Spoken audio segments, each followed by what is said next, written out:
Rachel stood near the bar, holding a glass of sparkling water, smiling politely as she listened to her co-workers talk about upcoming cases. The house was huge, modern, expensive, and full of Atlanta's elite. It was a party thrown by one of the firm's top executives, but Rachel had only recently joined. She was careful not to speak too much, careful not to seem too eager. She was just happy to be invited. The music thumped through the floor. Laughter floated through the room. She was just starting to relax when she saw James. Her husband, James, was pushing through the crowd with a tight jaw and fire in his eyes. He didn't stop to greet anyone. He didn't smile. He came straight for her. Before she could even say his name, his hand grabbed her wrist. "Are you serious right now?" he hissed. Rachel's face froze. Her mouth opened, but no words came out. "You were flirting," James said loudly, his voice cutting through the music. "With that junior partner? Do you think I'm stupid?" People were starting to turn. Conversations died. Someone turned the music down. "James, stop it," she whispered, eyes wide with panic. "You're making a scene, please." He yanked her arm. "Don't act innocent. Laughing like that. Tossing your hair? I've seen enough." "James, you're hurting me," she said softly. "I don't care. You're my wife and you embarrassed me." And just like that, he pulled her away from the group. Her co-workers watched in stunned silence. Rachel could feel every eye on her. Her face burned with shame. Then a voice came over the speakers. "Ladies and gentlemen, please welcome tonight's host, our very own Mr. Andrew Levy." There was scattered applause, but Rachel didn't hear it. Her ears rang as James dragged her toward the door. Her new boss, Andrew Levy, had just walked onto the balcony to give a speech, and he had seen the whole thing. Rachel looked back for just a second. Her boss's eyes met hers. Cold, confused, judging. And then she was gone, pulled into the night, her wrist aching and her heart sinking deeper than ever before. Cut to the next morning. Rachel sat at the kitchen table with her laptop open, quietly reading her work emails. The sunlight came through the window, but the house felt cold. Her hands trembled slightly as she clicked through unread messages, trying to stay calm. James walked in, still angry from the night before. "So now you're just ignoring me?" he snapped. Rachel didn't look up. "I'm just trying to get ready for work," she said softly. He laughed bitterly. "Of course. Work always comes first for you now, doesn't it? Not your husband. Not your family. Just your big, shiny job." Rachel closed her laptop and looked up. "James, last night was not okay. You embarrassed me in front of everyone. In front of my boss. You embarrassed me," he shot back. "You were laughing with other men like you were single. What was I supposed to do? Just stand there and watch?" "It was a professional event," she said, trying to stay calm. "I was networking. I was doing my job." James leaned over the table. "You've changed, Rachel. Ever since you went back to work, you think you're better than me." She didn't reply. There was no point. This had become a regular thing. 2 years ago, things were different. Rachel had taken almost 7 years off from law to raise their daughter, Lila. She had been the perfect stay-at-home mom. School pickups, lunch boxes, bedtime stories. James had always said how lucky they were to have her at home. He made the money. She took care of everything else. But when Lila turned 7, Rachel started feeling the pull again.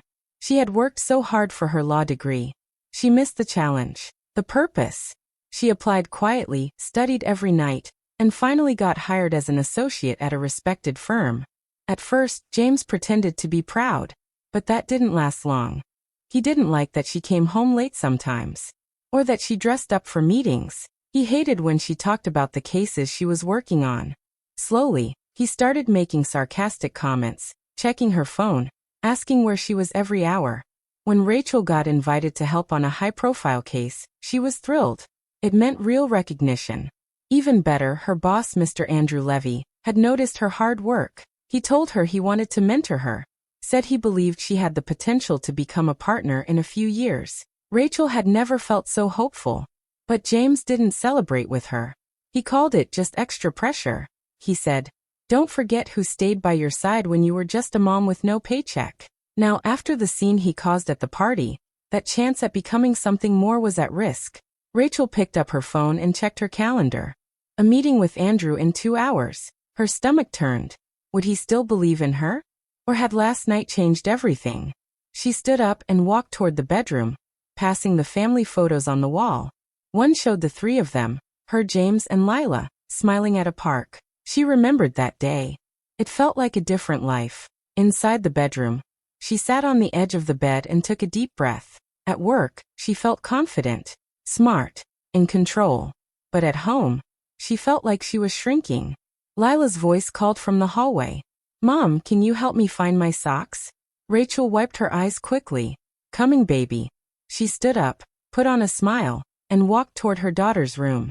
Because no matter what was falling apart around her, she still had to hold it together, for Lila. But deep inside, Rachel knew something had to change. She just didn't know how yet.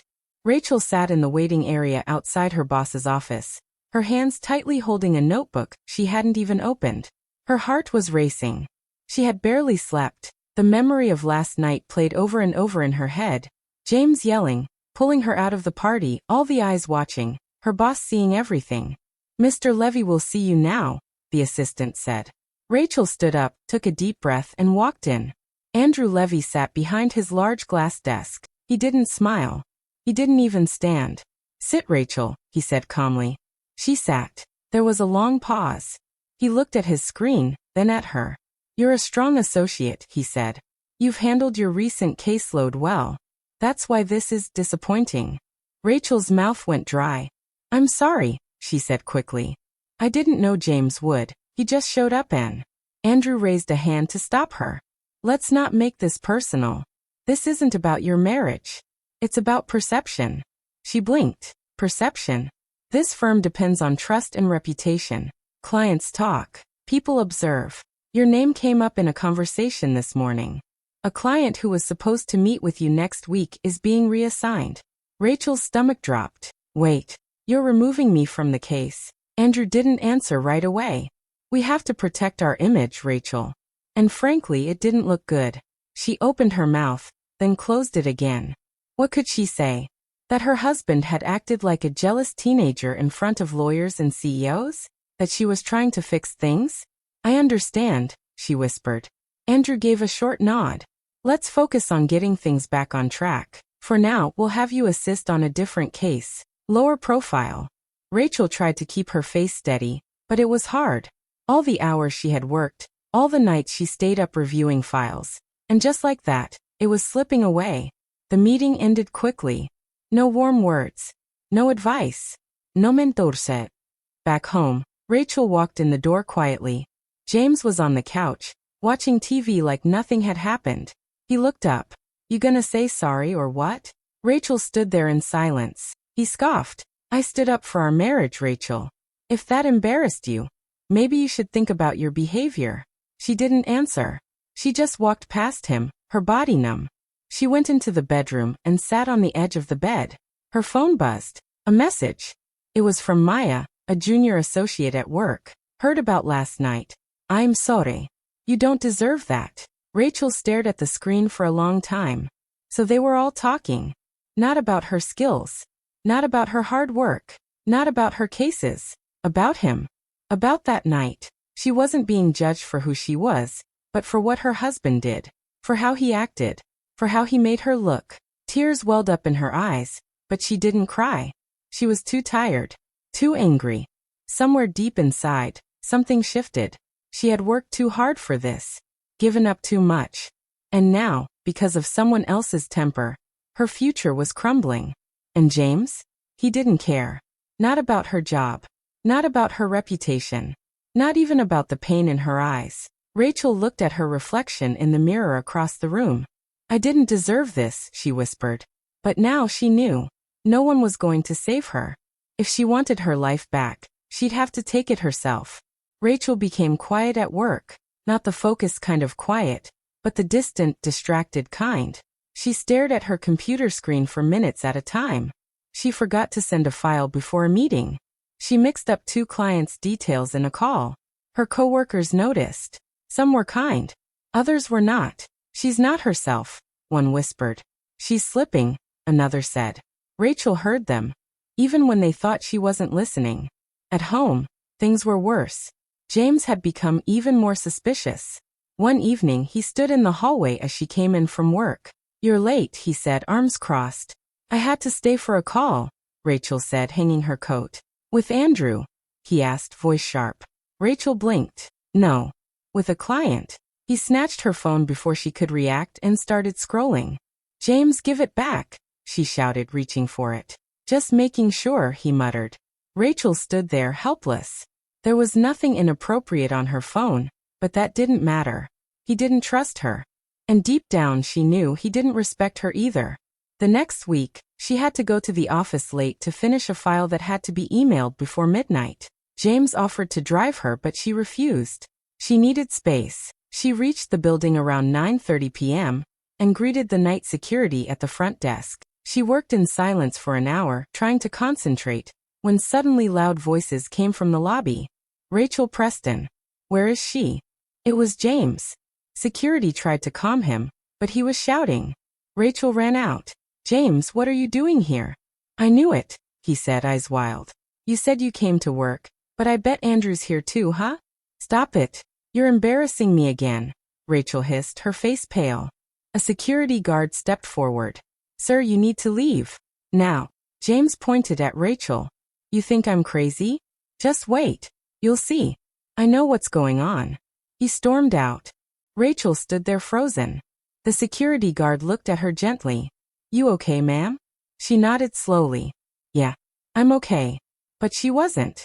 The next morning, Rachel's mother came over to help with Lila. She took one look at Rachel's face and said, You're not sleeping. Rachel shrugged. Work's been hard.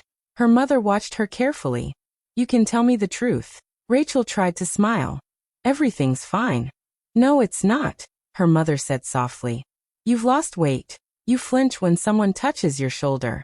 These bruises, she paused. They're not on your skin. But they're there. All over you. Rachel looked down at her hands. I can't just leave. Why not? Because of Lila. Because of the house. Because of my job. Because I still want to believe he can change. Her mother reached over and gently held her hand. You don't have to break everything to save yourself. Just stop letting yourself break, Rachel. Rachel didn't say anything. But her mother's words stayed with her. A few days later, Rachel got called into another meeting. This time, Andrew wasn't cold, but he wasn't warm either. He simply said, We've reassigned you again. You'll be supporting the new bankruptcy case. Rachel blinked. But I was supposed to lead the Parker client. Andrew nodded. Yes, but the optics aren't great right now. Clients talk. So I'm being punished again, she said flatly. It's not a punishment. It's a shift, he replied, like that made it better. She stared at him. So because my husband humiliated me, I get pushed aside? Andrew paused. It's not personal. But yes. Rachel laughed once. But there was no humor in it. Right. She stood up, gathered her things, and walked out of his office without another word. But her heart ached. She had tried so hard to keep her personal life from affecting her work. And yet here she was, treated like a liability. That night, she sat in the living room after Lila went to sleep. The house was dark and quiet. James was upstairs watching TV. She stared at the blank wall ahead of her, eyes heavy, body tense. For the first time, a thought whispered through her mind louder than ever before. This isn't love. This is a cage. She had been trying to protect her marriage, her daughter, her job. But no one was protecting her. Not her boss. Not her husband. Not even herself. And slowly, something inside her started to change. It wasn't rage, not yet. But it was the beginning of it. Rachel sat in her car in the office parking lot, holding her phone in one hand and the HR form in the other. Her fingers trembled slightly, but her mind was clear. She was done staying quiet. She took a deep breath, clicked submit, and filed a formal complaint, not just about the demotion, but about how she was being treated because of her personal life, how her boss, Andrew, had judged her not by her work, but by her husband's actions. It wasn't right, and she finally said so. By the next morning, whispers were already moving through the firm. People noticed. Some nodded quietly when she walked by. Some avoided eye contact. She didn't care anymore. What mattered was that someone finally listened. HR sent her an email that said, We are reviewing your complaint and have begun internal discussions. That was all. But it was enough to give her hope. Back home, everything exploded. James found out about the complaint when he saw a message on her phone. He was furious. "You reported your own boss?" he shouted. "What's wrong with you?" Rachel stayed calm. He was wrong. "You think you're some kind of hero now? After I've supported you all these years?" "You don't support me," she said quietly. "You control me." That was it. James lost it. He grabbed her laptop and threw it across the room. It hit the wall and shattered. "You're ruining this family," he screamed. From the hallway, a small voice called out, "Mom?" Rachel turned. Lila was standing there, wide-eyed, holding her teddy bear. Rachel's heart broke. That night, she called her sister. "Come get me." "Now?" her sister asked. "Now," Rachel said. 15 minutes later, headlights flashed outside. Rachel packed one small suitcase, grabbed Lila's school bag and walked out the door. She didn't say goodbye to James. She didn't even look back. She stayed at her sister's house that week. It wasn't easy. Lila asked questions. Rachel cried silently some nights. But she felt safe. Really safe. For the first time in years. Then came the twist no one expected. One afternoon, HR called her in for a follow-up. She sat across from two senior people she hadn't met before. "We want to thank you, Rachel," one of them said. "For what?" she asked, confused. "Your complaint led us to do a full review. Turns out, your situation wasn't the only one. Several other women shared similar experiences. Subtle bias, demotions after maternity leave, overlooked for promotions." Rachel blinked. "What does that mean?" "It means Mr. Levy is stepping down," the woman said. "Effective immediately." Rachel was speechless. "We'd also like to offer you your previous role back. But more than that, we'd like you to lead a new division. You'll have your own team. The firm needs a change, and we believe you can help lead it." Rachel sat still for a long moment, her heart pounding. It was everything she had worked for, everything she had dreamed of, but it came with a strange feeling, sadness. Because none of this erased what she had lost. Her marriage was broken. Her daughter had seen too much. Her heart had been hurt in ways no job could fix. But she nodded slowly. "Thank you," she said. "I accept." She walked out of that meeting into the fresh air, her phone buzzing in her pocket. It was James. Again. She let it ring. Then she turned it off. This chapter was over. And a new one was just beginning. Rachel moved into a small, quiet apartment with Lila. It wasn't fancy. The kitchen tiles were old, the paint on the walls was plain, and there was only one bathroom. But it was theirs. It was peaceful. No yelling. No walking on eggshells. Her mother helped unpack boxes. Her sister brought over groceries and new curtains. Lila picked a corner by the window and called it her reading spot. Slowly, piece by piece, they made the place feel like home. Rachel took time off from work for a few days. She needed to breathe. She went to her first therapy session. Unsure of what to expect, she sat on a small couch, looked at the floor, and said quietly, "I don't even know who I am anymore." The therapist smiled gently. "That's okay. We'll figure it out." Each week, Rachel got a little stronger. She started saying no. To things, to people, to pressure. And for the first time, she didn't feel guilty about it. The court hearing started soon after. Her lawyer came prepared. With printed text messages, screenshots of controlling comments, call logs, even security footage from the night James showed up at her office. It was all there. All the ways he had tried to control her, make her small. James stood in court, still acting like he was the victim. But the judge saw the truth. Rachel was granted temporary full custody of Lila, while the trial continued. When the judge said those words, Rachel finally let out a breath she didn't realize she'd been holding. At work, things changed too. Her new team respected her. She led with clarity, listened to others, and never raised her voice. She didn't need to. People followed her because they wanted to, not because they were afraid. One afternoon, she opened her work email and saw a name she hadn't expected. Andrew Levy. The subject line was blank. She clicked it. "For what it's worth, I'm sorry." That was it. She read it once. Then hit delete. No reply. She didn't need his words to feel whole. She had already started healing without them. Lila thrived in the new place. She made new friends. She drew pictures and taped them to the fridge. Rachel would come home from work and sit with her at the table while they both did their homework. Lila's spelling sheets and Rachel's case files. Their life was simple, but it was free. One night, Rachel stood on the small balcony with a cup of tea in her hands. She looked out at the quiet street below, lights glowing from other windows. Her phone buzzed, but she didn't check it right away. It could wait. She had built something new. Not perfect, but hers. And for the first time in a long time she felt strong. Lila came running through the front door, her school bag bouncing on her back and a paper in her hand. "Mom, look what I made today," she said, holding up a colorful drawing. Rachel dried her hands on a towel and took the picture gently. It showed 3 stick figures standing in front of a small house with flowers. One figure had brown hair like Rachel. One had 2 ponytails like Lila. The third? There wasn't one. "This is you," Lila said, pointing. "And this is me. And that's our house. I made it pretty." Rachel looked at the drawing, then at her daughter's face. Lila added softly, "This is our new family."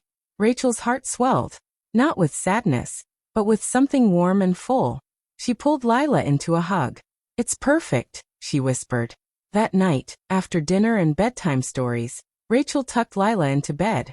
She kissed her forehead, turned off the lamp, and watched her daughter fall asleep within minutes. Safe, peaceful, loved. Rachel stepped out onto the balcony with a blanket around her shoulders. The night was calm. The city lights blinked in the distance, and a soft breeze touched her face. She thought about everything she had been through. The pain, the fear, the doubt. The way people judged her. The way she had judged herself. Yes, she had lost things. Her marriage. Her home. Parts of herself she thought would never come back. But she had gained more. She had peace.